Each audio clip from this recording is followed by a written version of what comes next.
you're never going to be successful right off the start, right? It's never going to be a home run right off the bat. And we've put on many bad events. Happy that, there's the people in Toronto see us in such high regard. But I can tell you, we've made a lot of mistakes, getting here, right? So it's gotten a lot better, and I've learned a ton. There's still many things to fix, but yeah. To your point, it's a lot of hustle, a lot of grind.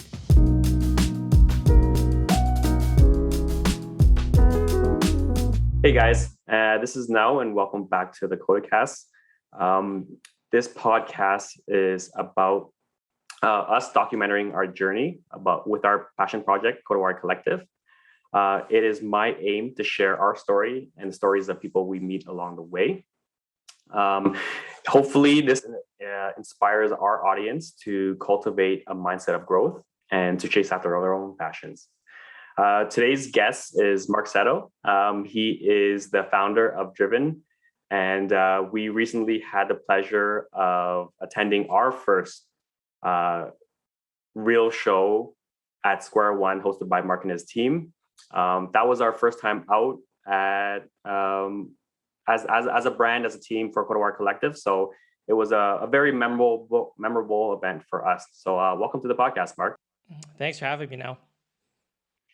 I know you've just finished up the tour, which was an action-packed 6 months.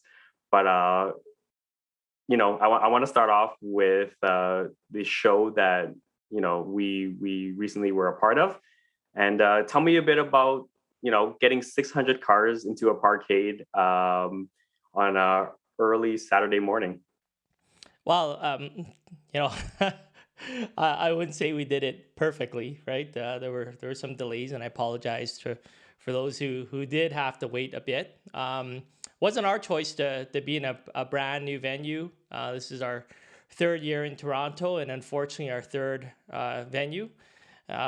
We started off back in 2018, right? We were at Shops at Don Mills.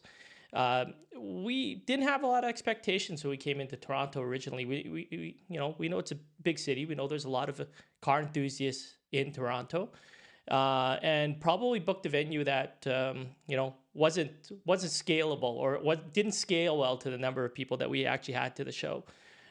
So we rectified that by going to the Congress Center in 2019, and which really is a massive venue. Like we could literally host thousands of vehicles if we wanted to.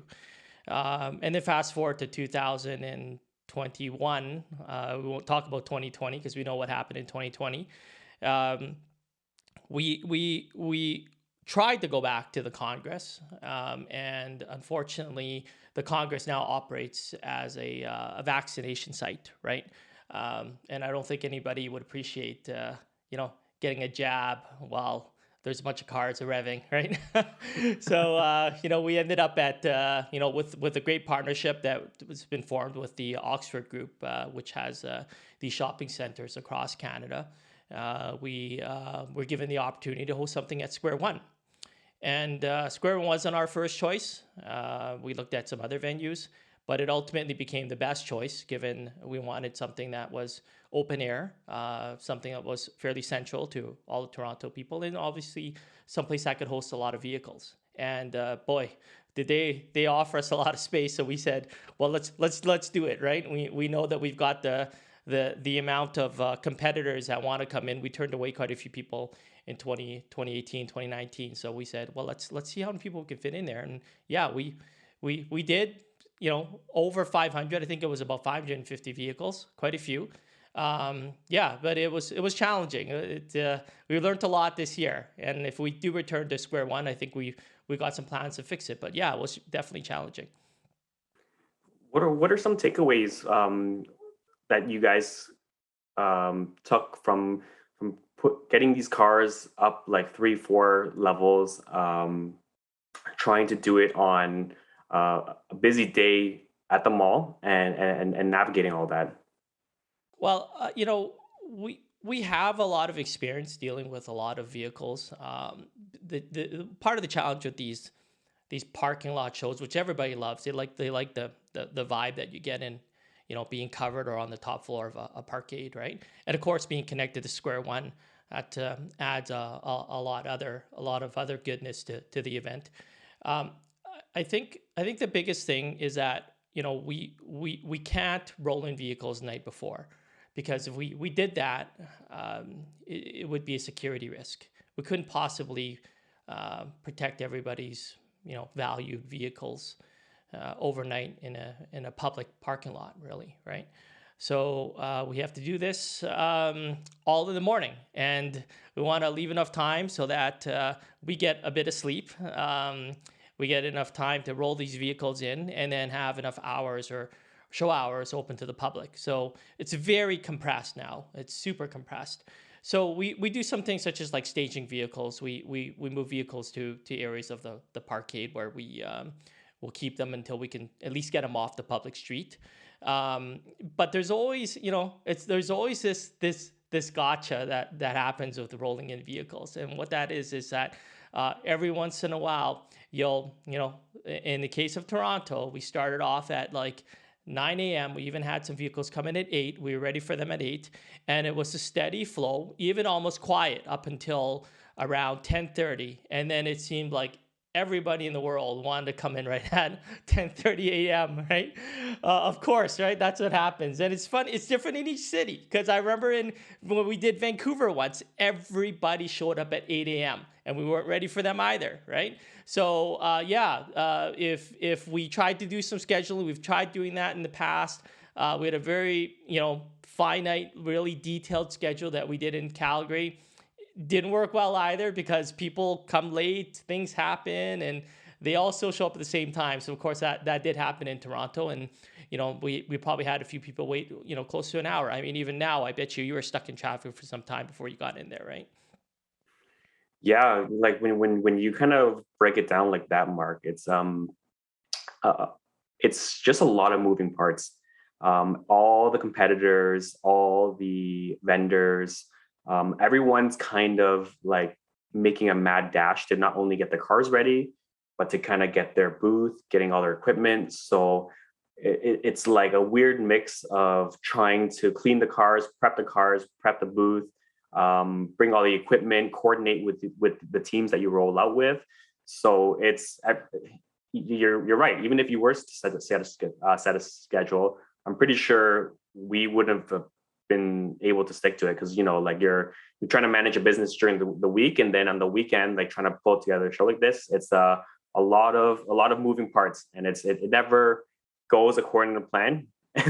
And you kind of just have to roll with how things kind of fall together, even if it means like 400 cars arriving at like 10:30. That's not a inaccurate statement, right? Like I would say, yeah, big bulk of the cars started showing up at 10:30, but we did manage to get everybody in at by noon, and sure there were some delays, and we really appreciate how patient people were with us in Toronto. So I want to say thanks to all the competitors and exhibitors who had to endure that wait.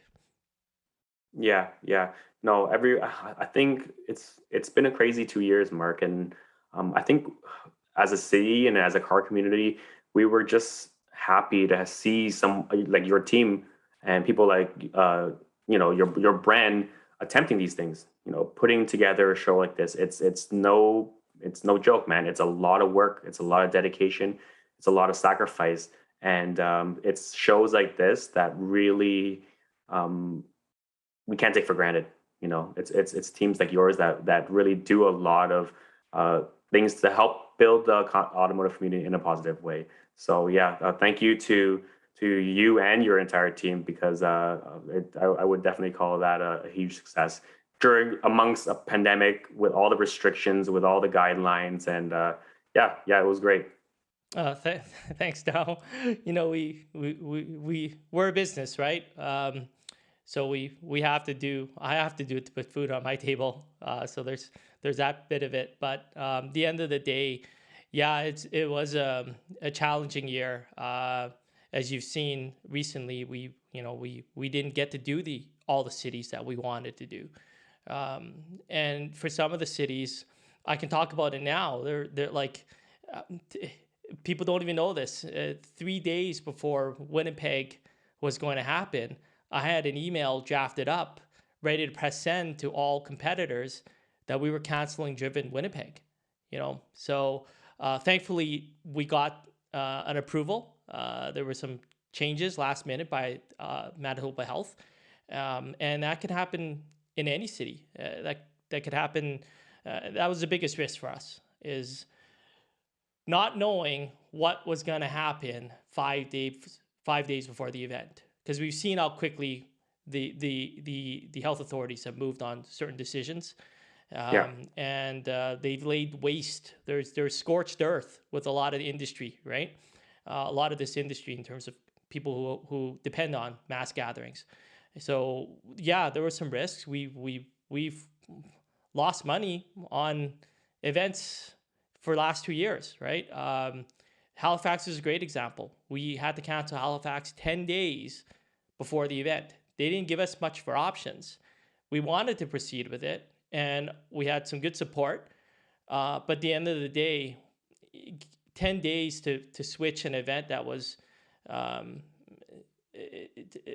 to move to a vaccination passport system, it just wasn't what we wanted to do with the public and those who had already invested some time and effort into our show, was to make these big changes. So yeah, COVID threw a wrench into a lot of the plans, and we were fortunate enough to get 6 of the 8 done, including Montreal, which was for us a really important event because it was our first time there. Yeah.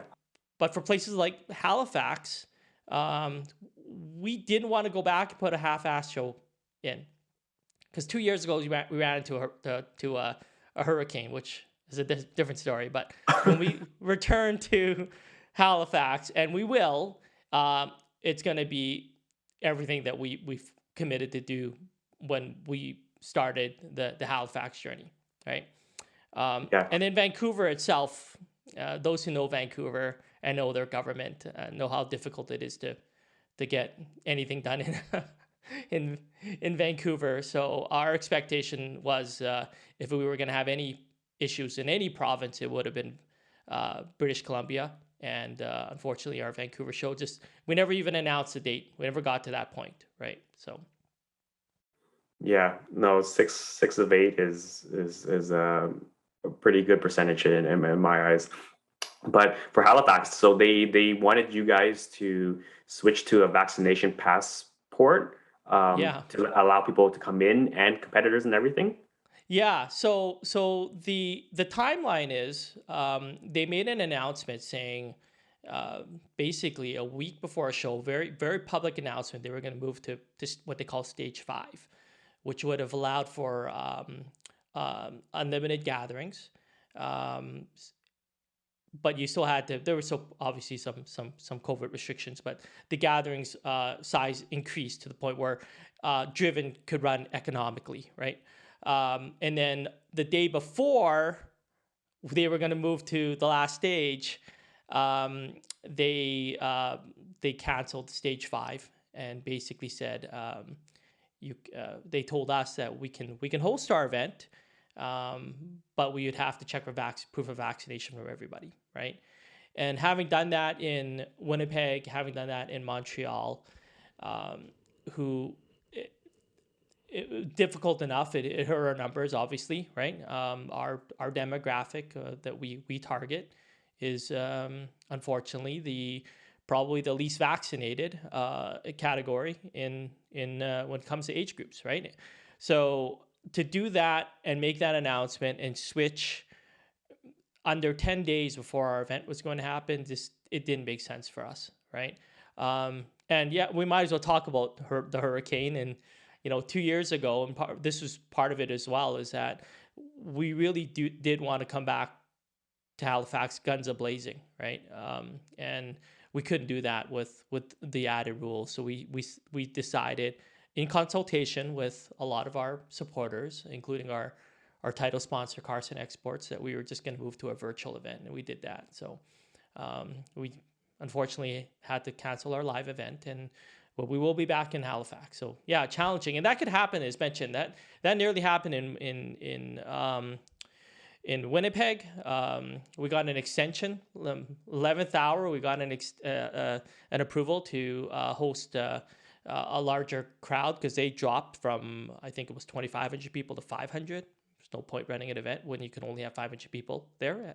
So we did get an extension, so they increased our numbers. But I can tell you now, like, we were holding our breath leading into Toronto, where I was watching news every day, every morning at, I think it was like, 9 or 10 a.m. Edmonton time. I get onto the news channels and watch to see if something weird, Premier Ford was gonna announce some restriction that would have limited our numbers. And thankfully, no, we got past that. And and now there, of course, there's the passports in now, but my understanding is it probably wouldn't have affected us anyways, because we were an outdoor event. But yeah, it certainly could have. There could have been some weird stuff that could have happened. Yeah, just thinking about that gives me anxiety. Just Yeah, like literally flying into the city, like you guys have your team like landing on the ground, and it still could change at any second. So we yeah, that's are nuts. we are deep in the hole before these events happen, right? Like Yeah. we invest a ton of money into each one of these shows, and you know, if they don't happen, wow, I didn't want to think about it. Thankfully, we have many tour stops, so it balances it out, right? So yeah, sure, we lost some money in Halifax. We've lost money in Halifax for 2 years now, but we've got some other shows that make up for it, thankfully. So like when let's say the hammer comes down and you guys have to make a pivot like that, do the venues like work with you in terms of like reimbursing like deposits or anything along those lines? Yeah, yeah. I the ones that I've had to cancel, thankfully, um, have been very, very supportive of our events. They want to see us come back, right? I have worked with some venues in the past, and where they have very strict rules, and most of these venues, for anybody that's put on these events, you're typically putting 25 to 50% down on these venues, which costs 10 to 30 to 40, $50,000 to rent, right? So yeah, if you before our show starts, we're 100,000 plus in deposits, and if it's held for year after year, it certainly becomes tough from a business cash flow perspective. Mm-hmm. Yeah, that's a lot to that's a lot of balls in the air kind of going and trying to see hopefully they all kind of stay they stay moving. Yeah, and the funny thing is, and I see it from the other side as well. If they returned all the money back to, these show producers, some of these venues would literally like have to go bankrupt, because it's like the airlines, right? Like if they gave refunds to everybody, they probably wouldn't have the cash flow either to continue along, right? So, Yeah. but we have uh, a multi-year plan for Driven, and if we have to delay a show by a year, so be it, right? We'll be back. Do you plan on having the next Driven show in Toronto back at Square One, or what are your thoughts? Oh, that's a tough question. I haven't made up. We haven't quite made up our mind. There's certainly some great things that happened at Square One. Our attendance was the best we've ever had. Feedback from a lot of the spectators, they like that parkade vibe, right? The Tokyo Drift vibe. We there's some things we definitely have to improve on, and yeah, but there's some huge pluses to the Congress as well. It's a lot of space. It's indoor, right? Fully controlled from the elements. So there's the decisions like that have to be made soon. Unfortunately, not at the time of this podcast. Yeah, yeah. Um, there's like what I want to ask you is like what would you like people who are attending the shows, because people who are bringing their cars, vendors, uh, h- you spoke how like vendors, the venues and your like people who organize shows have to work together, right, to make things happen, and it's in everyone's best interest, right? So I know there were issues at the Square One show where like the city had a few issues with maybe excessive noise, but like what can the enthusiast community do to work with you to make sure that these shows go smoothly, and that we are invited back to the venues and there aren't any issues of us having problems applying for or doing these things again. Yeah, yeah. You know, the elephant in the room obviously is that we we as a car community haven't or do not have the greatest perception in the public eyes, right? Or we're seen often as a bunch of hooligans, and obviously the guys who are doing these sideshows or takeovers aren't doing us any favors. And even some of the show producers out there, right? They tend to do things that we've gone to venues in the past where they've said they just immediately classify us in the same category as a prior producer or promoter had left a massive stain in their perception of like this type of a show. So I know we all like having fun. The biggest challenge now for our events is obviously the guys who do stupid things at the shows, right? I won't get into too much details, but obviously things like drinking at the events, doing two steps as they're leaving, or losing traction when they're leaving the events. That doesn't do us any favors, right? Um, and like obviously people like seeing that, right? But there's certainly a time and place, right? You guys have heard it all before. um, I get that we all want to have fun, but for us, don't be surprised if we aren't welcome back to certain venues because it takes that one or two guys that did something stupid, and we've lost our ability to return, right? So that's the scariest part for us. These are high risk events to put on, and we do our best. We thankfully have a great relationship with a lot of our venues. Noise is always an issue. Had a real tough phone call yesterday with one of our venues around our ability to drift at some of these events. Obviously, we can't do that at Square One, but it's little things like that, and just having the public kind of support us through doing things that you shouldn't be doing. That certainly helps. Yeah, it's just like you got to think about like there's a time and place for everything. Like when let's say you're out in your car and you're cruising and you're on a back road. Obviously you get to push it a bit further and enjoy the exhaust, and you're not disturbing anyone, and that's an appropriate time to do those things, right? Same thing with drifting and hearing you're like doing two steps, right? But people have to understand that if this is at a mall and families are going in and out with their children, and you're driving right by them, and you're the two step, the blowback of these exhausts, they're friggin' loud. Yeah. Like they're frighteningly loud, so you can imagine people would be like complaining and being like, they're like, oh, what's going on? Like it's just a bad look for the car community as a whole. And if we don't talk about these things, if we don't like make it known that, hey, you guys have to respect what we're trying to do, or else eventually it's going to be these privileges that we have, these luxuries that we get to enjoy, they won't be there much longer if we don't work together and actually try and do it together. Yeah, yeah. I mean, like I said, everybody likes having fun, and we have certain events that I think are meet the needs of those guys who want to hear some engines run. Um, but unfortunately, with the event in Toronto, it's one of those call it a quiet event, right? It's a very business environment that we try to we try to put on.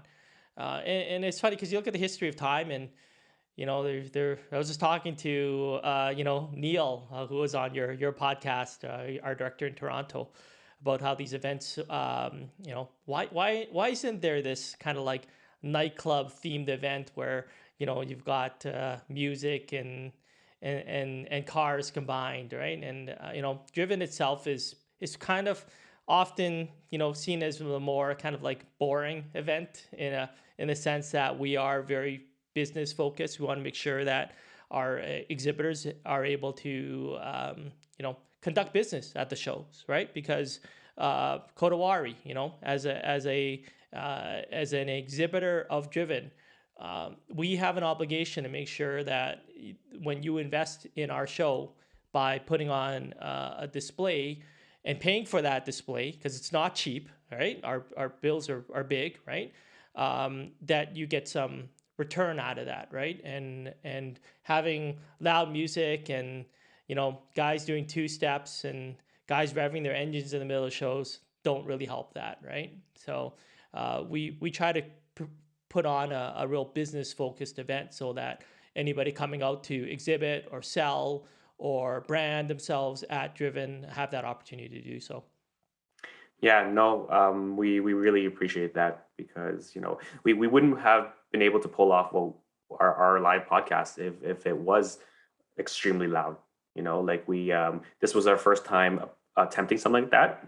Setting up the TV, bringing up our whole podcasting station, all the equipment, and sitting down and doing a live podcast. We didn't even bring headphones because that's what we learned from trying it the first time, and we just had the conversation. But it was the vibe was right, the noise level was perfect, and it was like a nice interactive experience, but at the same time still conducive to creating the atmosphere that we could have a conversation and really talk to people that came by our booth and really get to enjoy each other's companies, right? Yeah, I did get a chance to check out that podcast, and if anybody hasn't seen this podcast, it's really good. The neatest part is just seeing the people in the background, right? Like walking around, checking out cars. You had your NSX in the background now. I see guys walk up and take pictures of it. It was great. Probably, one of the best podcast settings I've seen. So if you guys haven't checked it out, you definitely should check out Now's podcast of Jack Ultra. Yeah, no, I had a great time sitting down with Jack and just listening to his story. It was pretty cool because I haven't really been around a lot of influencers. I haven't been around a lot of like content creators that are on his level. And as we were talking, you could just see his fans just building up in the back. They were just waiting for him to finish, and it was really cool. Like I got to see, at an event like that, it allows fans to because you guys bring in influencers, you guys bring in content creators, you bring in all these different facets that really bring a lot to the experience of a show like this. So I sat down I was introducing myself to Jack, and that was the first time that I met him. And I saw this kid kind of like do a double take, and then this kid had noticed that Jack was right there, right in front of him. So after I finished talking with Jack, he came up and he's like, oh my God, he was like just blown away that Jack was right in front of him, and he was like asking for a photo, asking for an autograph, and he was like, you know what, I love cars, and all my friends think I'm a loser, all my friends think I'm a weirdo, but when I watch your content, I get to connect with my passion with you.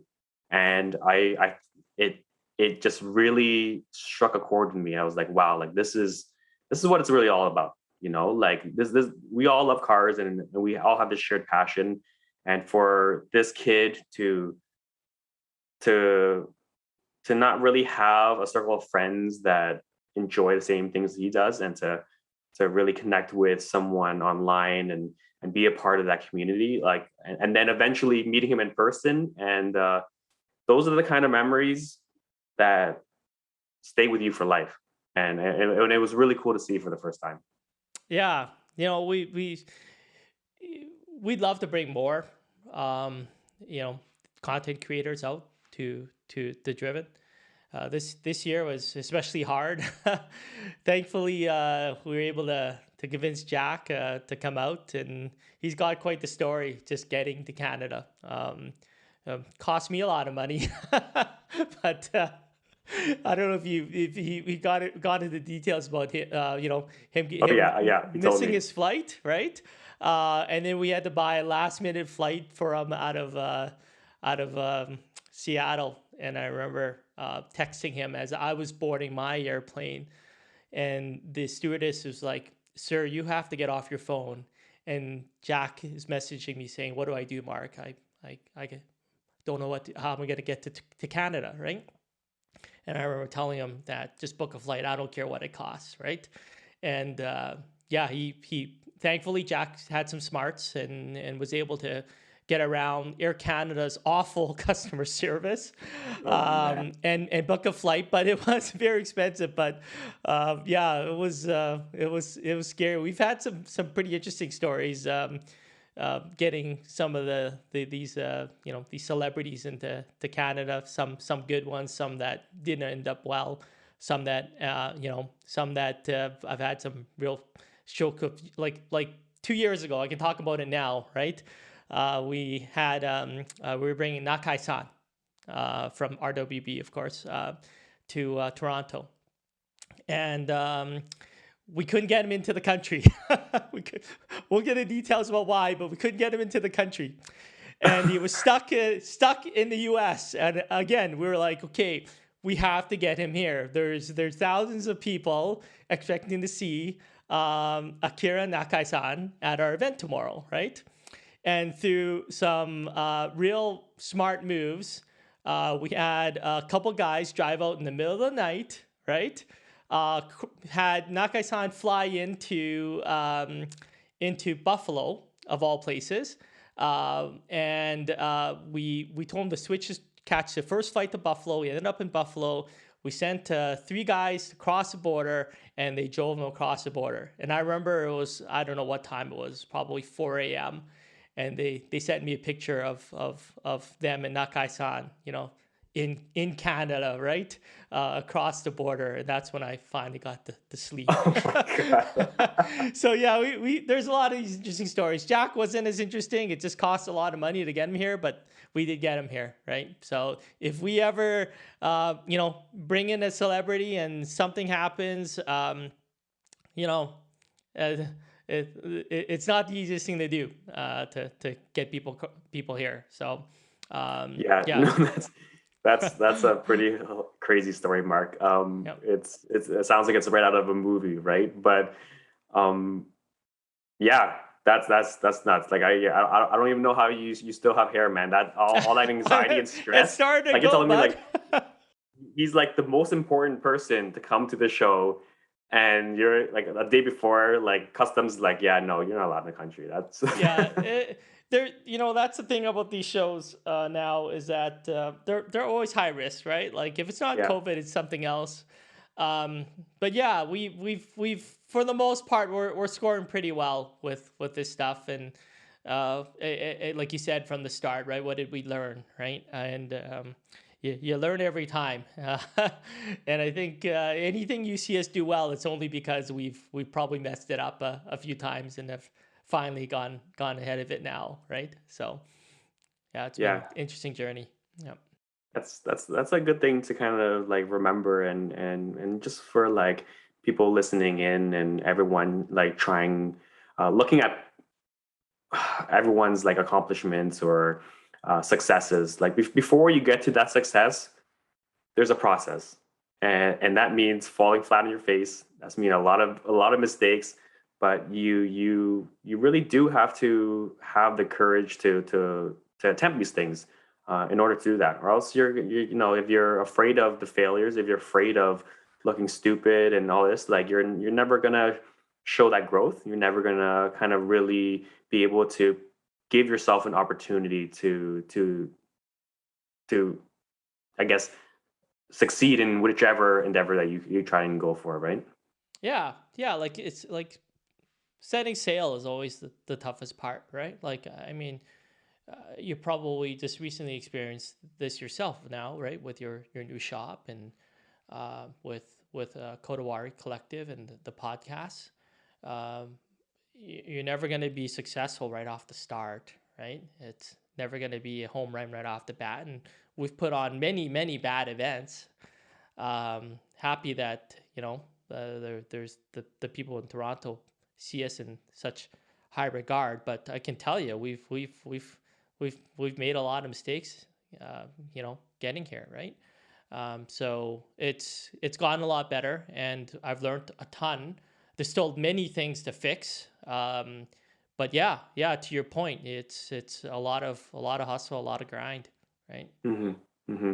Yeah, but it's all worth it because like literally seeing that the interaction play before me between Jack and his fan was like that's special, man, and that's the kind of memory that kid who will have the rest of his life, of meeting his idol, meeting someone that means a lot to him, and I would love to continue to work with you and the team to create more of those things, right? Because what I really think is cool about these kind of events is, you know, having the influencers come in, getting them to actually share their story on a stage and getting people to come in. They maybe they came for the cars, maybe they came for the builds or this and that. But sometimes if they kind of just um, stumble into hearing a story about someone building their life around their passion, hearing Jack's story about how he started off gaming with his friends and then moving on to automotive vlogging and now getting into the drift scene and all the doors that's opened up to him. Like you see that he started off like as a 12-year-old. Like when Yeah, we did research on him, he was like he hadn't it sounded like he hadn't even hit puberty yet, and it was so cool to see what he's grown into. And those young kids that are big fans of him, if they can hear that story, that might inspire them to chase after their own story, right? That can kind of coincide or find similarities in hearing Jack's. yeah, yeah. It's the stories are like this are, one of the best parts about how lucky we are to be part of that experience, right? To be able to uh, to be part of facilitate that kind of stuff. And a guy like Jack and guys like even us at a much smaller scale, we'll have those guys who dislike them and guys who will tell them that the haters out there, right? Um, yeah, if I had to offer any bit of advice, and I'm sure Jack and yourself now will echo this, is that you're not going to be able to keep everybody happy, right? Not everybody's going to like your brand, the stuff you put out. There's guys that you could get a hole in one and they'll still hate hate you, right? So yeah, no, it's just getting out there and like I said, working hard and doing continually getting better at what you do, and that's you'll find that the guys who follow that are going to be successful, right? So yeah, there's a ton of guys I still look forward to. Like we had so many negotiations going on, and fortunately with getting across the border and the limited pool of talent in Canada. I mean, some great guys. We had Robbie Ferreira. We had Danny Real at the event as well. Two great influencers as well. There's so much I want so much more that I think we want to do when we return back to Toronto in 2022. Yeah, no, that's exciting. Um, let's jump into you mentioned Montreal. This was your first time in Montreal. How did that go? What was that show like? Were you able to I heard there was like a burnout pit or a burnout area that guys were able to. No, not No? at our event. Not at Oh yeah, wait, there's it other might have been at events. another event. Sorry, Yeah. because I just had a Well, podcast with Chris James and he was telling me about this, so I might have mistaken it. yeah. Well, like you've described it well. Montreal is a very much a car. All of Quebec, right? It's in the blood, right? Like F1. If you look at if you ever tried to buy a used car, you'll find that the coolest cars always exist in Montreal or Quebec, right? Um, the thing about Montreal is that obviously the obvious the bilingual piece of it, and I don't speak French. I can't speak French, right? I'm not Quebecois. I don't, and we've learned that it's not enough to just be bilingual, right? You got to have a Quebecois team, right? To really get in the favor of some of the Quebecers out there, right? The thing about Quebec and the shows in Quebec, and there's a lot of awesome. Don't get me wrong. There's a lot of amazing shows in Quebec, right? And that's why you brought up the burnout pit, right? Shows like Bureaucracy, like Cars on Fire.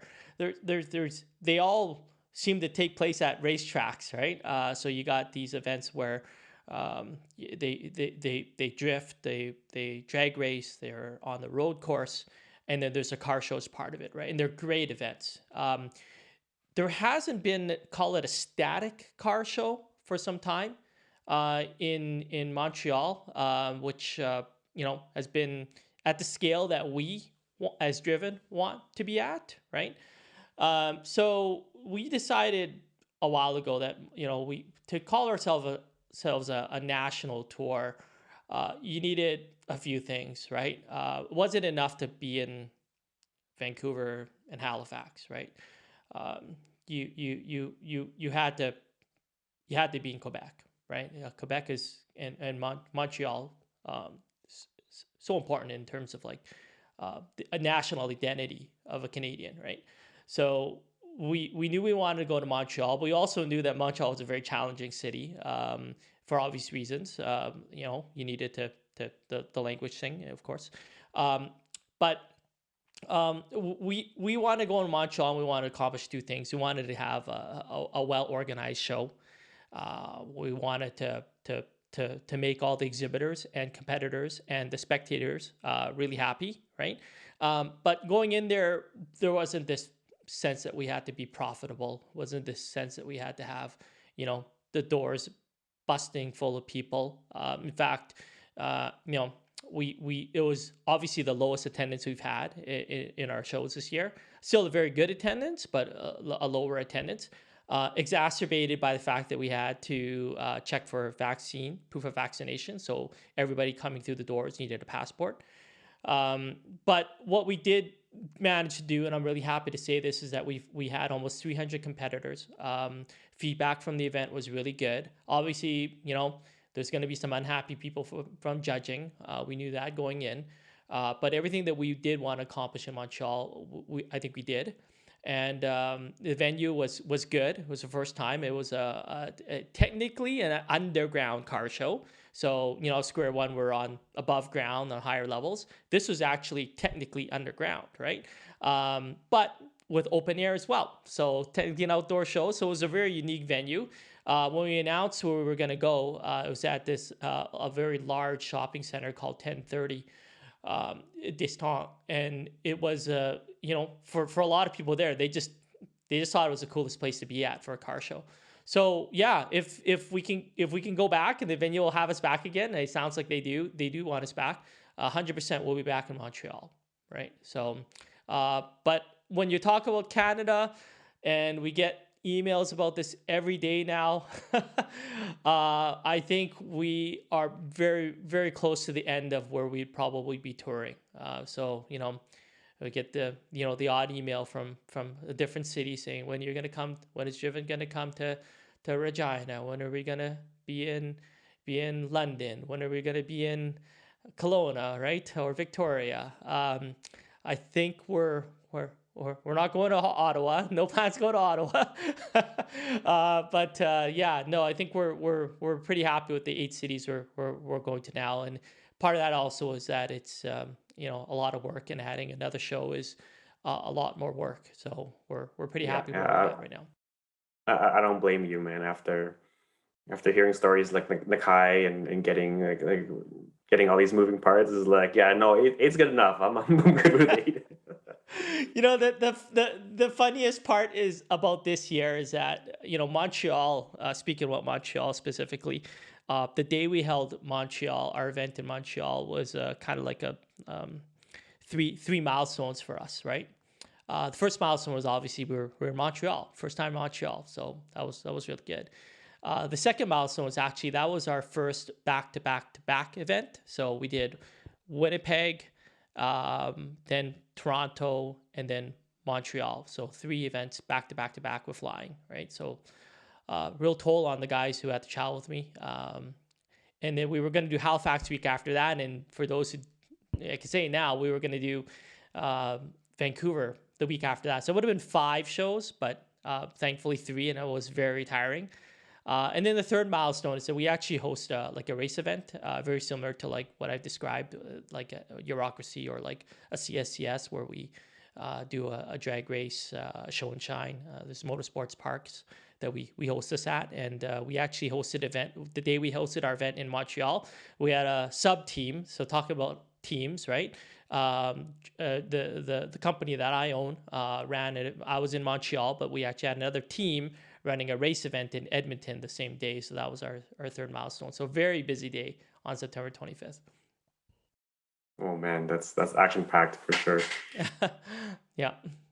But if you can plan ahead, it's not that bad, right? And that's a key part of being successful at doing these types of shows, is just a lot of planning ahead. Like heck, I'm planning for 2022 today, right? So, there's it's doesn't happen, a week, 2 weeks, a month before. It literally happens a year before these events happen, right? Yeah. So when you went to Montreal and when you were looking for a venue, like what are things that you're looking for when your team is searching for a venue? Are there any certain obviously location is important, and then what other points do you guys keep in mind when looking for a venue in a new city? That's a really good question. And the interesting thing about Montreal itself specifically is that they have actually quite a few venues. I, I, I don't describe them as competitors, because I think the market should have many car shows. I want to see more car shows. I think it helps to have more car shows, right? But we do know that based on what we've seen in the market in Montreal, we actually looked at some of the venues that some of the previous shows that have gone into Montreal to do the event that we wanted to put on, which was like a static car show. We didn't want to go in and put another, it didn't make sense to put on another event at a racetrack like iCar, because there's already like 3 or 4 really good shows at iCar already. So it didn't make sense to just do another version of that, right? So we wanted something really unique. And I think that's the key thing for Driven, is that we always try to find these unique venues. We looked at the 2 trade show halls that the other 2 events have used in the past, and without even walking in, I kid you not, now I knew that it wasn't the right venue for us, right? And partially because, I just didn't. You get that vibe, right? As soon as you get somewhere, and you know this, right? Like it's either the place has that right vibe, or it doesn't, right? And then obviously you look at things like ingress, egress, which you can usually figure things around pretty quickly.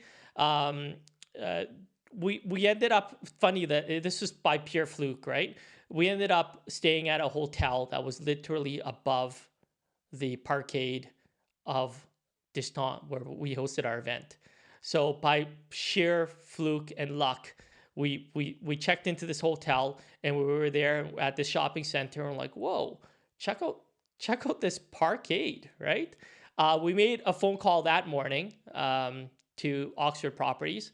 And this is at this time we've never held a show at Oxford Properties. This happened over 2 years ago. It's funny that this Facebook reminded me that this happened in late 2018, right? Or 2019. Wait, 2018, I think it was. That we actually visited this venue, and then here we are, two and a half years later, or 3 years later, we finally hosted this event, right? So the venue itself, it probably isn't the traditional where you'd want to host and invest a lot of money into a show, but we managed to change some non-traditional places into some really great venues, right? But I think the most important thing is we would never host an event in something like like a Home Depot parking lot or something like that, right? That's just, to us, that's a great meet environment, not a great show environment, right? We always have to have a covered roof because not just us, guys like you, right, are going to invest a lot of time and effort into getting your displays. I mean, I imagine now you probably planned for your podcast a month in advance, right? Like getting everything lined up and getting your cars ready, organizing your team, getting your marketing materials ready. If we got rained out, man, well, our name would be mud, right? So we have to make sure that there's a high probability that these events will happen, right? Anything can happen, of course, but as long as you have a roof over your head, it mitigates one of the major issues, which is obviously weather. So that was a big check on that venue at Distant, right? Square One was obviously a lot riskier. We had probably 350 stalls that were covered. Square One came back and wanted a bit of a change in how we move people around, which is why, for the competitors and some of the exhibitors, you may have noticed that we had to change some things around. We sent some emails out, which I don't think a lot of people were happy about, indicating that we lost some covered space. And that was purely one for COVID reasons. We didn't want to congest the stairwells. So we moved our main entrance to the top floor, right? So it's kind of weird. You started it started with Driven Toronto on the top floor instead of walking in on the ground level, right? But I think it worked out well, and I'm happy we made that change. But obviously, first year, there's those little tricky things that happen, right? But yeah, I'm not a big fan of your traditional trade show halls.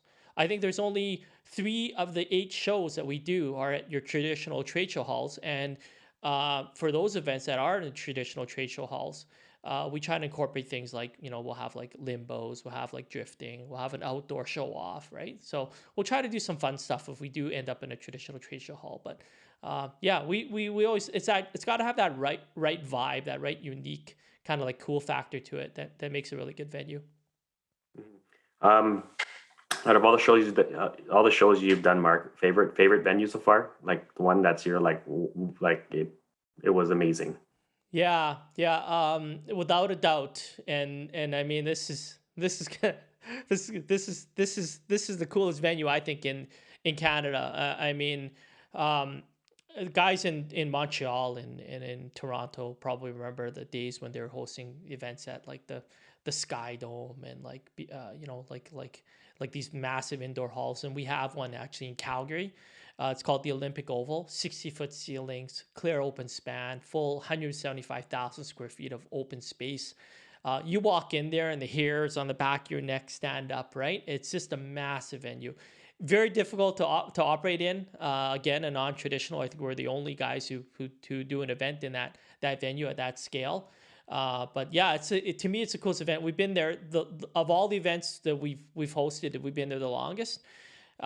We couldn't go there this year because of COVID. We needed an outdoor venue, which is why we're at South Centre Mall in Calgary. But if you ever get the chance and you like that massive stadium feel, right, get out to Driven Calgary. Yeah. And I hope that we're back there this year inside the Olympic Oval.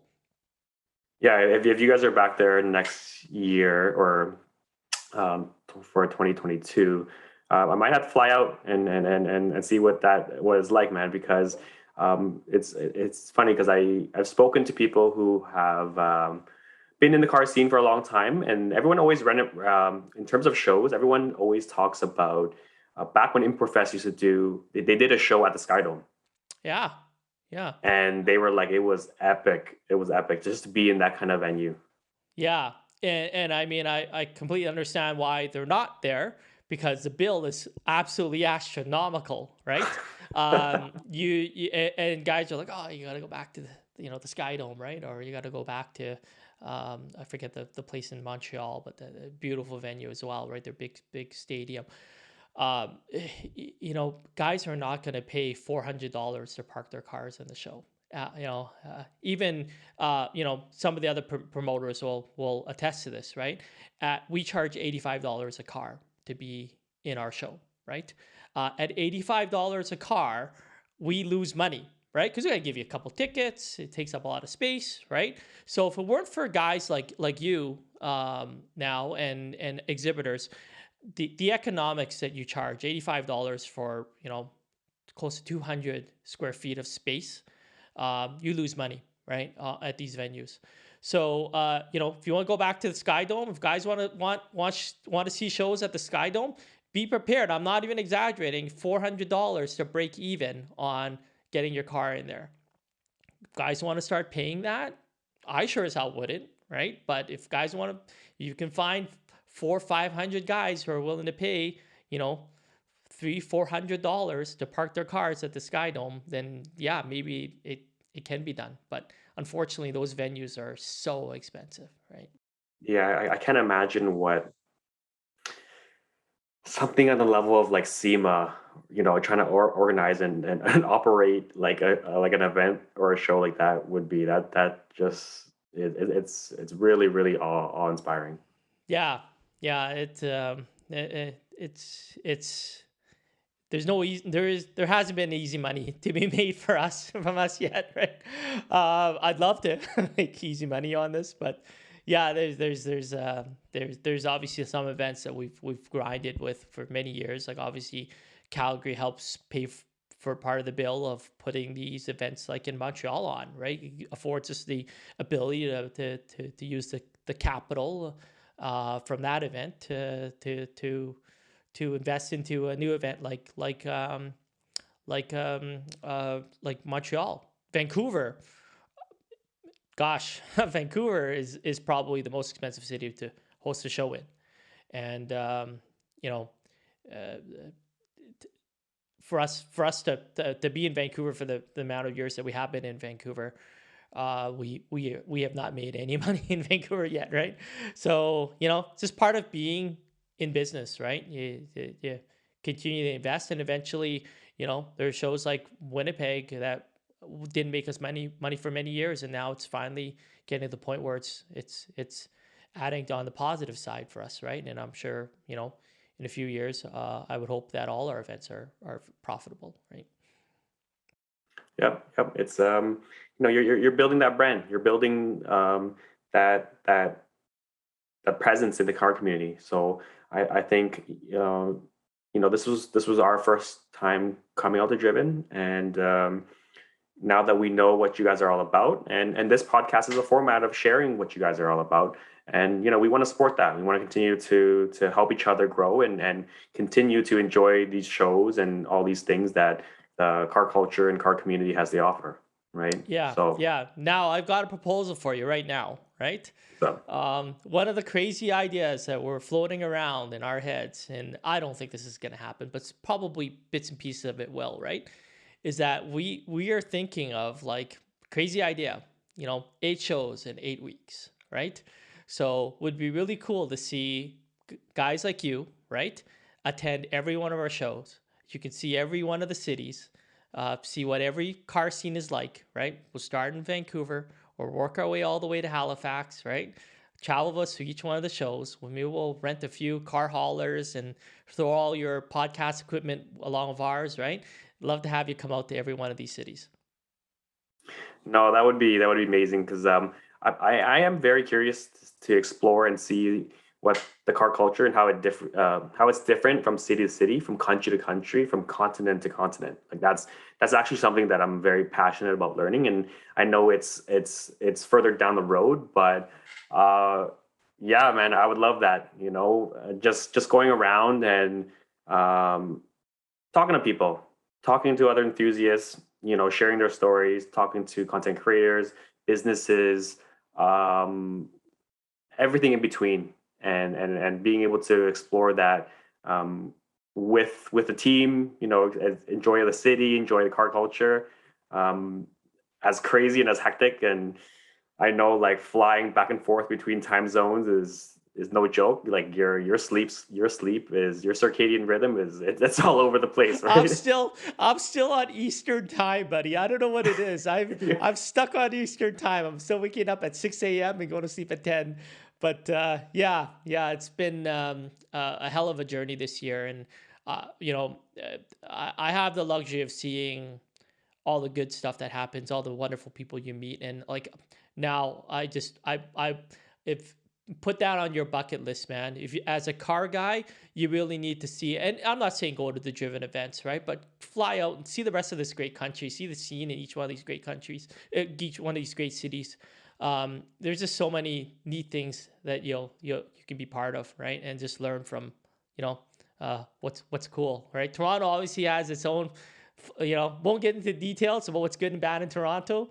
But in terms of like, I'd love for the guys in Toronto just come out to like a place like Calgary, or even a smaller place like Saskatoon, and see what the scenes are like there, right? So Yeah, no, that is a dream of our team is to really explore and use this platform, use our audience, and really be able to go out and see what like the world has to offer, right? Because there are people who love cars all around the world, and everyone enjoys it in their own way, and being respectful of that, and keeping an open mind, and having the courage to go out and explore is that sounds like a great life to me, man.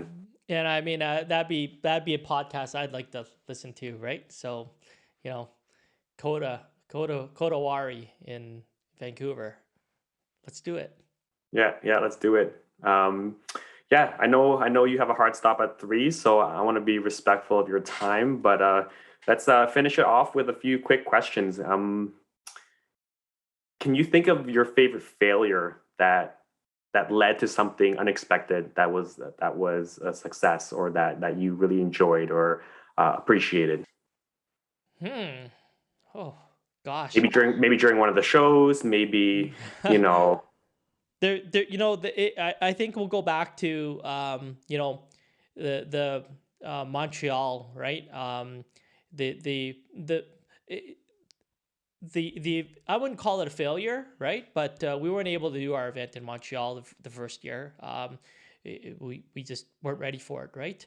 And this wasn't even because of COVID. We just weren't ready for it. I didn't feel like we were developed enough to be able to host our event in Montreal.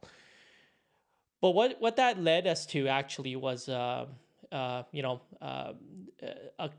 start of a relationship with Oxford Group, right? And it wasn't for the Oxford Group. We I think we had 4 of our events this year: Edmonton, Calgary, Toronto, and Montreal at Oxford Properties. So by that pure fluke of just like I said of building that relationship with and I think that's a lesson to be learned, right? Is that you never know how where experiences will take you that will end up with some treasures, really, right? And there's been times it's funny because like I won't say who specifically, right? But this one time I was every time it's a while you get busy and you just want to when because we want to respond to all the questions. I remember giving someone a real pointed answer, and I look back at it now, and I'm like, why did I respond to this? Maybe I was tired or whatever, right? It ended up being who, surprisingly, a major influencer today. I won't say who, but he's, if he goes back into his messenger list, right? Yeah. He'll find out that like, yeah, I sent him a pretty pointed, like, atypical of how I respond to people, right? But it almost sounded like arrogant how I responded, and I wasn't why I did it. But maybe I was tired. But I looked at that because he did send me another message, and your old messages pop up when you're looking at that stuff. I'm like, wow, I was a bit of a prick to him. So always be nice to people. There's no reason to be mean, right? If someone, I maybe bite my tongue too much. There's obviously guys who don't like us. I don't get into any debates, or I just understand that they don't like us, right? There's a reason why, right? I don't need to understand that reason, but I'm not going to go and debate it, right? So yeah, definitely that one kind of like, oh crap, we can't run Montreal ended up being, the catalyst behind 4 of our events this year. Yeah, that's cool. Like sometimes life just it closes one door, but it opens like 4 others, right? So Yeah, that was very much this case. Yeah, yeah, if you sometimes just continue on and soldier through it, like you can kind of look back and then you'll be able to connect the dots and see like, wow, that was actually, that little setback was actually, pretty a good awesome. thing, Yeah, right? And yeah, I think a life full of all roses and sunshine is not, that's not interesting. A story where it's a lot of ups and downs and failures and times where the the main character picks himself up, grows, and kind of challenges himself. Like that's what you want to see, right? But absolutely. yeah, Mark, thank you so much for making the time. Um, just a tip, if you want to get back onto your West Coast sleeping schedule, like light is very important, right? So try to get your some sunlight like right at the time that you want to wake up, and then towards the end of the night, because sleeping is very important to me. I'm very I try to be very disciplined with my sleep, and I do a lot of research into how to improve my sleep. And yeah, at night, make sure that you kill the lights. Lights a big role in kind of building some routine out of your circadian rhythm and helping your That's sleep, great, right?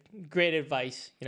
But you're a dad too, right? So you know what it's like to sleep with like a bunch of kids, and Oh yeah, that's true. each one's got like 5 night lights, and you try to escape to a different room, and they end up in your bed wherever you sleep. So yeah, that's also part of the problem, right? So another Yeah. That different light rule doesn't apply when different you have kids, right? Once you have kids, podcast. then you can just throw that all out the Yeah, window. we'll have to do a dad podcast. Get Neil in, and we'll just have a good kind of like, what it's like to be a dad in the car scene. That's let's do it, man. Round two with Neil, yourself, and us talking about raising the next generation, Yeah, right? Raising the next generation of car enthusiasts. this has been so much fun. Uh, it's been a pleasure working with you. I mean, it's great to see what you're doing.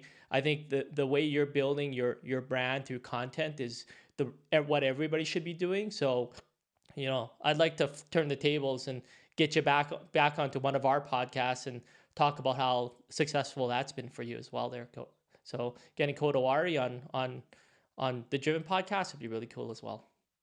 Thanks, Mark. It really means a lot to kind of hear that praise from you. It's very humbling to see, you know, OGs like yourself, like kind of blaze the trail. And my hope is to kind of do our part to continue to kind of share our love for cars and be kind to people, be a good human being, be Canadian, and enjoy this passion we have with others, right? And what you and your team are doing allows for creates the right space for a lot of beautiful things. So thanks again for making the time, and I will let Sherry know to start planning for round We'll turn two the with Neil. tables. Yeah, Yeah, yeah, that'll be a yeah. lot of fun. And Great. we'll join you on your podcast. And yeah, I can't wait, man. Can't wait for the next show. The show's next year. But yeah, any parting words? You gonna put up any handles or anything like that? And before we end this. uh, you know, I'm just appreciative that some of the stories you've told me that I've learned. Is how important it is to some people, and the stories that we help. That's not the only reason why we do it, but it's certainly a good feeling. So I'm leaving this podcast happy. Thank you. Yeah, no, that's what it is, right? A lot of people have had a very tough, very rough years. A lot of industries have been devastated by the pandemic, and luckily the automotive world is mostly considered essential, but to be able to kind of brighten someone's day and make those kind of memories, that's pretty special. But yeah, hope you guys enjoyed this conversation with Mark Seto. And we'll see you in the next one. Thanks, Mark. Thanks, and it's Seto actually, but Oh, Seto sorry, works. man. It's Seto, right? Yeah. Oh man, Yeah. sorry. I should have asked you before we even started. It's all good, man. Okay. All right. Thank you again.